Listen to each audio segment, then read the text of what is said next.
Although the income tax started low following its enactment, it skyrocketed and peaked at 94% in 1944 under Truman. More than 30 years later, under Reagan, the top tax rate reached an all-time low at 28%. With the Bush tax cuts of 2004, the highest was 33%, and now a debate has begun about Obama's proposed 40% tax rate.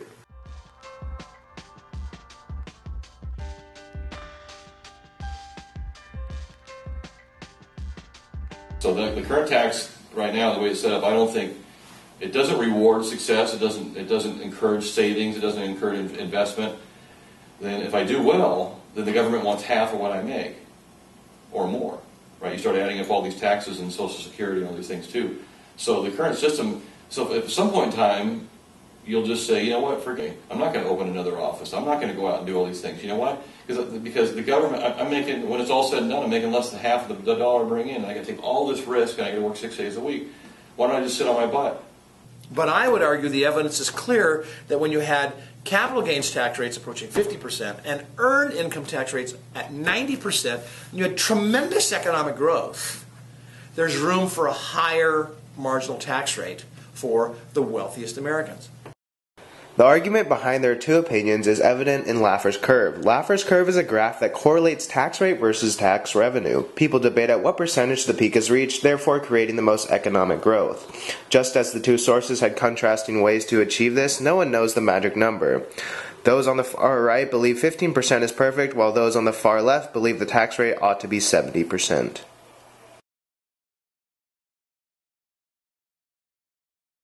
Meet Reginald Big Bucks, a wealthy American who spends most of his father's money toying with his ventures in the stock market. Oh, 1 second, my stockbroker's calling. Talk to me, Jim. Yeah. 15%? Are you serious? No. 15%. I'm being taxed at 15%. That means I only own, carry the 1, 43% of the wealth. 43. I need to work on that. And have you heard of this millionaire's tax? Are you serious? I'm a billionaire. I don't pay that. And look at this guy. I own 266 of him.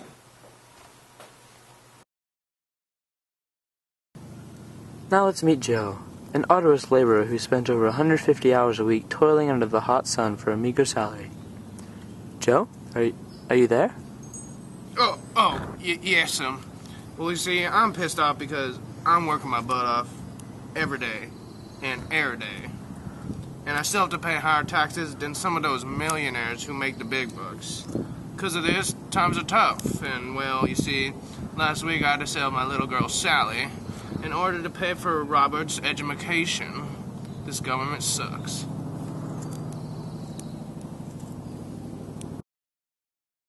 The other 99% of Americans feel that the means through which the rich gain their wealth isn't fair because it is not real labor. Because the 1% make real bucks through investments in the stock market, business, etc., the highest they can be taxed is 16%. Furthermore, the other 99% feel it is unfair that 1% owns more than 43% of the wealth. Proportional to their wealth, a member of the 1% is worth 266 times more than someone from the other 99%.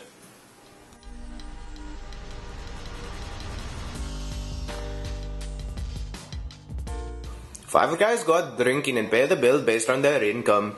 The poorest pays nothing, the next pays $2, the other pays $12, and the richest pays $36, to a total of $50. The bartender reduces the bill by $10, just like tax deductions from the federal government.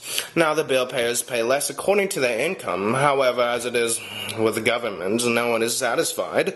The poorest feel they've been cheated since they didn't get any money, and the first four feel the rich guy got the most money. And also the rich guy is pissed because he always has to pay the most, so he leaves. Now the four people have to cover a $40 bill, but only have the $10. Even though they used to pay more to cover the bill, they don't want the higher taxes. So they only have $10 with a $40 bill. Not enough money. This example shows two issues of the current tax system. First of all, many of the rich feel that they are taxed at too high of a percentage. and the fear is that some may go somewhere with a lower tax rate. The poor also feel as if they are cheated because when the government gives tax deductions and rebates, it is the rich who benefit the most. As in our example, when the rich are upset and leave, the burden of taxes falls heavily on the poor. Because the poor cannot afford to pay high taxes, the deficit increases. The current system I think has a couple faults. One is that, and I think it's by design, I think that everybody, regardless of where their income is, whether you make $10 or 10 million, you should have to put in something, even if it's 5 cents.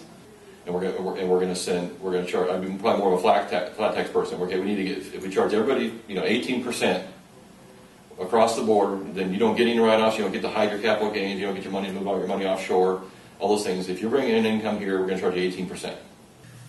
I believe that a more progressive income tax is appropriate.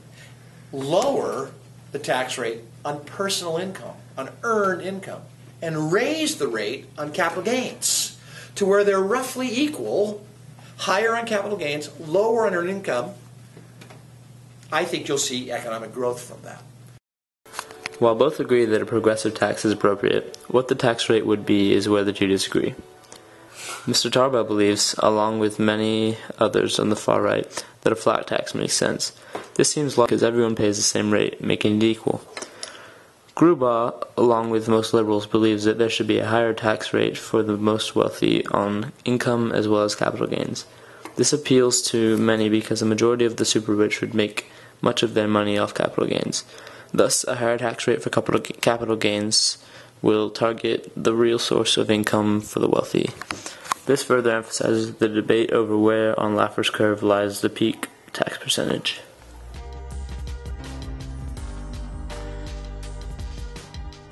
So, I think there's room for a higher marginal tax rate on the wealthiest Americans. A recent survey from Spectrum Group found that 68% of millionaires support raising taxes on those with incomes of $1 million or more. There are also several influential groups of millionaires, such as the patriotic millionaires, who are in support of a higher income tax for those who make an income of more than $1 million. Overall, a higher income tax as well as a higher capital gains tax would increase government revenue, which would allow for more equal distribution of wealth. With capital gains taxed at a higher rate, millionaires such as Romney and Buffett will no longer be taxed at such a low rate, which would eliminate much class tension.